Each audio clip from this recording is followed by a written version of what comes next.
Welcome back students. Today we are going to solve some numerical of exercise 6.1. So first question, that is question number 9. Solve the given inequality x such that x plus x by 2 plus x by 3 less than 11. So इस question में आपके पास क्या है, आपके पास एक inequality दी हुई है और आपको x की वैल्यू निकालनी है सॉल्व करके. सबसे पहले हम क्या कर रहे हैं, सबसे पहले मैंने स्टेटमेंट एज इट इज़ लिख दी और सब लेफ्ट हैंड साइड में सभी टर्म के पास x था, तो मैंने सबसे पहले x जो है वो कॉमन निकाल लिया. x जब मैंने कॉमन निकाला तो टर्म क्या आ रही है मेरे पास 1 + 1/2 + 1/3 लेस देन 11. तो इस टर्म का जो हम एलसीएम लेंगे, तो एलसीएम लेने के बाद टर्म आएगी, देखो हमारे पास 6 + 3 + 2 / 6. ठीक है, ये कैसे है, देखो 3 और 2 का एलसीएम अगर हम लेते हैं तो हमारे पास 6 आता है. यहाँ पे क्या है 1/1, 6 को 1 से डिवाइड किया तो हमारे पास क्या आया 6 × 1 6 प्लस 2 और 6 को डिवाइड किया तो हमारे पास कितना आ रहा है 3. ठीक है, और 3 को 1 से मल्टीप्लाई किया तो 3.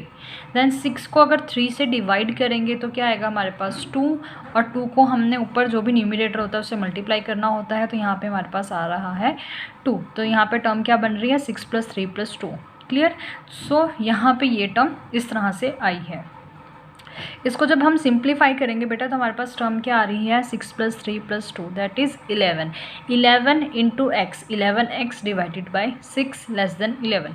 अब हमें इसमें क्या चाहिए, इसमें जो लेफ्ट हैंड साइड है उसमें सिर्फ और सिर्फ x की वैल्यू चाहिए, 11/6 तो हमें चाहिए नहीं. तो अब हम क्या कर रहे हैं, अगर मैं इस पूरी टर्म को मल्टीप्लाई कर दूँ 6/11 से, देखो 11/6 को अगर मैं मल्टीप्लाई कर दूँ 6/11 से तो क्या होगा, कैंसिल होकर टर्म क्या आ रही है 1. दैट मीन्स x का कोफिशिएंट क्या आ जाएगा मेरे पास 1. तो मैंने क्या किया, बोथ साइड मल्टीप्लाई कर दिया 6/11 से. तो 11/6 x मल्टीप्लाई 6/11, 6 से 6 कैंसिल, 11 से 11 cancel. So same procedure right hand side पे भी फॉलो होगा. तो 11 × 6/11, 11 से 11 कैंसिल, तो x की वैल्यू क्या आ रही है लेस देन 6. और हमें हमारे पास जो x की वैल्यू है अगर वो 6 से छोटी आ रही है, 6 से छोटी मीन्स हमारे पास जो हम रियल लाइन पे वर्क करेंगे वो कौन सी hand side, left hand side में काम करेंगे. मीन्स हमें 6 से लेफ़्ट हैंड साइड की डायरेक्शन में जाना है. तो ये क्या होता है -∞ वाली डायरेक्शन है 6 से लेफ़्ट हैंड साइड, क्योंकि हमने x की वैल्यू है वो 6 से छोटी लेनी है. तो 6 से छोटी वैल्यू हमें किस हैंड साइड पे मिलेगी, लेफ़्ट हैंड साइड पे. तो हमारे पास जो इंटरवल बन रहा है दैट इज़ -∞ to 6 का, क्योंकि यहाँ पे लेस देन का साइन है, सो यहाँ पे ओपन ब्रैकेट आएगा. So that is a solution set for x less than 6. Okay, now next question that is question number 12. इसके बाद नाइन्थ के बाद जो 10th क्वेश्चन है, 11th क्वेश्चन है, ये सिमिलर क्वेश्चन है तो आप उसको इजीली सॉल्व कर सकते हो. ठीक है, तो मैंने यहाँ पर 12th क्वेश्चन आपके साथ डिस्कस करने लगी हूँ अब. तो 12th क्वेश्चन में क्या कहा गया है कि सोल्व 1/2 3x/4 + 4 > 1/3 × x - 6. क्लियर. तो अब हम इसको सॉल्व करेंगे. तो सबसे पहले मैंने जो स्टेटमेंट है वो एज इट इज़ लिख ली. ओके, अब यहाँ पे देखो हमारे पास 2 और 3, देखो बाहर मेरे पास 1/2 है, इसमें ब्रैकेट के बाहर मेरे पास 1/3 है. तो सबसे पहले मैं ये चेक करूँ कि 2 और 3 का एलसीएम क्या आ रहा है. एलसीएम क्या आ रहा है मेरे पास 6. अब मैं क्या करूँगी 6 से बोथ साइड मल्टीप्लाई कर दूँगी.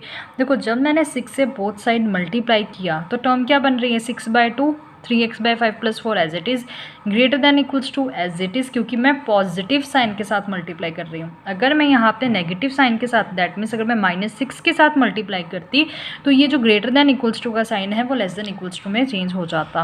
ओके, सो आपके पास क्या टर्म आ रही है राइट हैंड साइड में 6/3 × x - 6. तो यहाँ पे आप इन दोनों को कैंसिल कर दो. 2 × 1 = 2, 2 × 3 = 6, 3 × 1 = 3, 3 × 2 = 6. तो आपके पास टर्म क्या आएगी 3 × 3x/5 + 4 > 2 × x - 6. ओके, ये टर्म आ रही है आपके पास. अब हम इसको सॉल्व करेंगे. 3 को मैं अंदर लेके जा रही हूँ. 3 × 3 9x divided by 5, 3 × 4 12 greater than sign as it is 2 × x 2x and 2 × 6 is 12. Okay, अब मुझे लेफ्ट हैंड साइड में ये +12 नहीं चाहिए, तो मैं क्या कर रही हूँ सब्ट्रैक्ट कर रही हूँ 12 को बोथ साइड. तो हमारे पास टर्म क्या आ रही है 9x divided by 5 + 12 - 12 greater than = 2x - 12 - 12. तो +12 से -12 कैंसिल, टर्म क्या आ रही है 9x/5 greater than = 2x as it is, -12 is -24। Okay, तो अब ये तो ठीक है हमारे पास, लेकिन हमें मालूम है कि राइट हैंड साइड पे हम कांस्टेंट रखते हैं और लेफ्ट हैंड साइड पे वेरिएबल, बट यहाँ पे मुझे राइट हैंड साइड पे वेरिएबल दिख रहा है, दैट इज़ 2x। तो मैं क्या करूँगी, सब्ट्रैक्ट कर दूँगी 2x से बोथ साइड। जब हम सब्ट्रैक्ट करेंगे 2x से बोथ साइड तो हमारे पास देखो टर्म क्या बन रही है, 9x/5 एज इट इज़ लिखा, -2x greater than equals to का sign as it is, 2x -24 वो एज इट इज़ लिखा, साथ में -2x कर दिया, -2x से -2x हो गया। और लेफ्ट हैंड साइड में हमने क्या किया, यहाँ पे एलसीएम ले लिया, 5 और 1 का एलसीएम क्या होता है 5, और इसको जो न्यूमिनेटर है उसको सॉल्व किया तो क्या आएगा, देखो 5 को 5 से डिवाइड किया 1 इंटू 9x इज़ 9x, 5 को 1 से डिवाइड किया 5 इंटू 2 10। तो ये हमारे पास लेफ्ट हैंड साइड हमने एलसीएम सॉल्व कर लिया, ग्रेटर देन का sign as it is, right hand side में -24 एज इट इज़। ओके, यहाँ पे न्यूमिनेटर को सॉल्व किया तो कितना आ रहा है, -x divided by 5 greater than equals to -24। अब देखो हमारे पास x की वैल्यू होनी चाहिए, बट यहाँ पे x/5 आ रहा है, मीन्स डिनोमिनेटर में मुझे 5 नहीं चाहिए, तो मैं क्या करूँगी, मल्टीप्लाई कर दूँगी 5 से बोथ साइड। तो जब हम मल्टीप्लाई करेंगे 5 से बोथ साइड तो क्या आएगा, 5 से 5 कैंसिल हो जाएगा, -x greater than equals to -24 into 5, that is -x greater than equals to -120। Okay, so मुझे तो सिर्फ x की वैल्यू चाहिए, यहाँ पे एक एक्स्ट्रा साइन आ रहा है माइनस का, तो मुझे माइनस नहीं चाहिए, तो अब मैं क्या कर रही हूँ, मल्टीप्लाई कर रही हूँ -1 से बोथ साइड। अब यहाँ पे देखो मैं नेगेटिव नंबर से मल्टीप्लाई कर रही हूँ तो क्या होगा, इनइक्वालिटी चेंज हो जाएगी, ग्रेटर देन का साइन किस में कन्वर्ट हो जाएगा, लेस देन इक्वल्स टू में। सो x की वैल्यू क्या आएगी, less than equals to 120। So solution set क्या आ रहा है मेरे पास, -∞ to 120।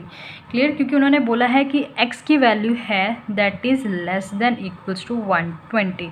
इसका ये मतलब है कि x की जो वैल्यू है वो छोटी होनी चाहिए 120 से। क्लियर है, तो आप क्या करोगे, 120 से छोटी जितनी भी वैल्यूज़ है वो सारी की सारी सोल्यूशन सेट में लिखोगे। तो आपको मालूम है कि जो नंबर लाइन है, अगर मैं 120 से, देखो अगर मैं 120 से छोटी वैल्यूज़ लेती हूँ तो कहाँ तक जाएगी, -∞ तक। तो मैं क्या करूँगी, -∞ to 120 तक का सारा इंटरवल इंक्लूड कर लूँगी, क्योंकि यहाँ पे जो क्वेश्चन है वो रियल नंबर में चल रहा है हमारे पास। ठीक है, और इनइक्वालिटी में क्या है, इक्वल का साइन है, तो आप क्या करोगे, यहाँ पे क्लोज्ड ब्रैकेट यूज़ करोगे। क्लियर है, तो ये आपके पास था question. Now next question, that is question number 20। solve the inequality and show the graph of the solution on number line। तो बेटा जितने भी अभी हमने क्वेश्चन करे हैं मैंने आपको वैसे साथ साथ में सबके ग्राफ बता दिए थे कि रियल लाइन में किस तरह से, आपको रफ आइडिया दे दिया था कि किस तरह से आप जो वैल्यू है वो कंसीडर करोगे। तो इस क्वेश्चन में हमें प्रॉपर नंबर लाइन ड्रॉ करने के लिए बोला है। अगर आपको क्वेश्चन में आता है शो द ग्राफ, तो ये मैंडेटरी है कि आप वहाँ पर ग्राफ ज़रूर प्लॉट करो। क्लियर, अगर आपके पास ग्राफ अवेलेबल नहीं है तो प्लीज़ उसको जो शीट है आपके पास उसके ऊपर ही नंबर लाइन ड्रॉ करके और उस पर ऊपर आप x की वैल्यूज़ कंसीडर कर लो। ठीक है, ज़रूरी नहीं आपके पास ग्राफ अवेलेबल हो फॉर दिस क्वेश्चन। ओके, जैसे नेक्स्ट एक्सरसाइज है, नेक्स्ट एक्सरसाइज में आपको ग्राफ पे प्लॉट करने के लिए कहा जाएगा, तो आपको वो ग्राफ पेपर पे ही प्लॉट करने होंगे क्वेश्चंस। ठीक है, सो हमारे पास जो इनइक्वालिटी है that is x/2 greater than equals to 5x - 2 divided by 3 -7x - 3 divided by 5। So इस क्वेश्चन में क्या है, आपके पास राइट हैंड साइड में डिनोमिनेटर में एक तो 3 है, सेकंड वन इज़ 5 है। तो आप ये चाहते होगे कि मैं सबसे पहले डिनोमिनेटर है वो 1 कर लूँ या डिनोमिनेटर की जो भी टर्म है वो एलिमिनेट कर लूँ। सो आप क्या करोगे, सबसे पहले यहाँ पे एलसीएम लोगे। एलसीएम कैसे लेंगे, 5 और 3 का सबसे पहले चेक करोगे कि एलसीएम क्या आता है हमारे पास 15। तो 5 और 3 के मैंने एलसीएम यहाँ पे 15 लिख लिया। देन 15 को 3 से डिवाइड करो, आंसर विल बी 5, और 5 से आप न्यूमिनेटर की जो भी टर्म होगी उसको मल्टीप्लाई कर लोगे। ठीक है, देन माइनस का साइन, 5 को 15 से डिवाइड किया तो आंसर विल बी 3। देन आप 3 को न्यूमिनेटर में जो भी टर्म होते हैं उससे मल्टीप्लाई कर लोगे। तो ये जो प्रोसीजर है ये एलसीएम का है। अगर आपको एलसीएम मुश्किल लगता है देन आप क्रॉस मल्टीप्लाई का मेथड भी यूज़ कर सकते हो। नीचे वाली टर्म होती है उसको आपस में मल्टीप्लाई कर लो, लाइक 3 × 5 15। देन 5 को 5x - 2 से मल्टीप्लाई करेंगे, माइनस का साइन एज इट इज़, 3 को 7x - 3 से मल्टीप्लाई करेंगे। सो ये क्रॉस मल्टीप्लाई का मेथड है। आपको जो अच्छा लगता है, बेटर लगता है, आप वो यूज़ कर लें। ठीक है, तो इस क्वेश्चन में वैसे आपके दोनों ही सेम है, बट अगर आपके पास कोई बड़ी टर्म होती है तो आप बेटर है कि एलसीएम मेथड ही यूज़ करें। ठीक है, अदरवाइज दोनों से आंसर सेम ही आएंगे। x/2 greater than equals to, देखो 5 को मैं 5 से मल्टीप्लाई करी तो क्या आ रहा है, 5 × 5 is 25x, 5 × 2 is 10, -3 × 7 is 21, -3 × -3 +9। Okay, तो यहाँ पे मैंने न्यूमरेटर जो है वो सॉल्व कर लिया।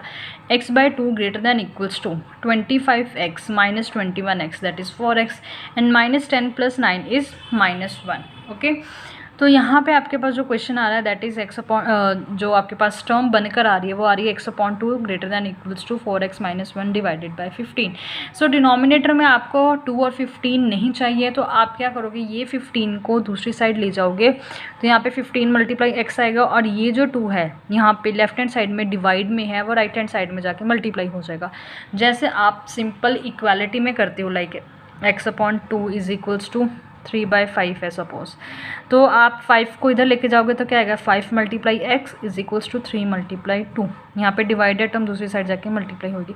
सेम प्रोसीजर है वो इनइक्वालिटी में भी फॉलो होता है। ज़रूरी नहीं है कि आप हर बार लिखो मल्टीप्लाई बाय 15 और मल्टीप्लाई बाय 2, सो आप 2 और 2 को कैंसिल करें एंड देन 15 को 15 से कैंसिल करें। आप टर्म्स को है वो लेफ्ट हैंड साइड और राइट हैंड साइड लेके जा सकते हो, जैसे हम इक्वेशंस में काम करते हैं। ओके, 15x यहाँ आ गया greater than equals to 2 × 4x - 1। इसको सिंप्लीफाई किया तो 2 × 4 that is 8x - 2। Clear, then आपके पास क्या आएगा, 15x - 8x, 8x right hand side पे, उसको लेफ्ट हैंड साइड लेके गए तो क्या आ रहा है, 15x - 8x greater than equals to -2। तो 15 - 8 that is 7x greater than equals to -2। Okay, तो हमें तो x की वैल्यू चाहिए, तो 7 दूसरी साइड जाके क्या हो जाएगा, डिवाइड, क्योंकि अभी 7 और x क्या है, मल्टीप्लिकेशन में। सो x की वैल्यू क्या है, greater than equals to -2 divided by 7। So इस क्वेश्चन में क्या कहा गया है आपसे, जो हमारे पास सोल्यूशन निकला है उसमें क्या कहा गया है कि जो x की वैल्यू है वो -2/7 से बड़ी है। Clear, that means x is greater than equals to -2/7। That means जब भी ग्रेटर देन इक्वल्स टू का साइन आता है तब आप क्या करोगे, आप राइट हैंड साइड की डायरेक्शन में वर्क करोगे। ठीक है, तो राइट हैंड साइड में कोई रिस्ट्रिक्शन नहीं है, तो आप कहाँ तक जाओगे, +∞ तक जाओगे। क्लियर, और स्टार्ट कहाँ से कर रहे हो, -2/7 से।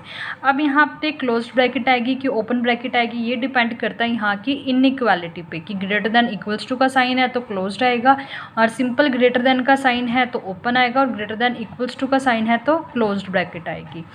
क्लियर है, तो ये देखो सोल्यूशन सेट क्या आया, -2/7 टू इन्फिनिटी। ओके, और अगर हम ग्राफ पेपर पे प्लॉट करते हैं तो देखो कैसे आ रहा है, ये मैंने रियल लाइन ले ली है। ठीक है, रियल लाइन लेने के बाद देखो 0 है, -1 -2 -3 -4, ये नेगेटिव साइड के नंबर्स लिख लिए मैंने, ये पॉजिटिव साइड के नंबर्स लिख लिए। तो क्वेश्चन में उन्होंने बोला था कि जो x की वैल्यू -2/7 से बड़ी है, तो -2/7, पहले -2/7 कहाँ से कहाँ तक, ये -2/7 है वो -1 और 0 के इन बिटवीन आ रहा है। ठीक है, जब भी आपके पास न्यूमरेटर छोटा और डिनोमिनेटर बड़ा हो तो हमेशा ही 0 पॉइंट समथिंग वैल्यू आती है। तो यहाँ पे नेगेटिव साइन था तो हमने 0 से पीछे ले लिया टर्म। ठीक है, तो -2/7 यहाँ पे आएगी, और मैंने यहाँ पे जो बबल्स हैं वो फिल कर लिया क्योंकि यहाँ पे इक्वालिटी का साइन है। तो -2/7 से आपने बड़ी वैल्यूज़ लेनी है, कहाँ तक जाओगे आप, +∞ तक। ओके, ये -∞ होती है यहाँ पे लेफ्ट हैंड साइड पे, और राइट हैंड साइड पे क्या होती है, +∞। सो ये हमने ग्राफ पेपर पे भी प्लॉट कर लिया, और इसका सोल्यूशन सेट भी हमारे पास ये दिया हुआ है। क्लियर है।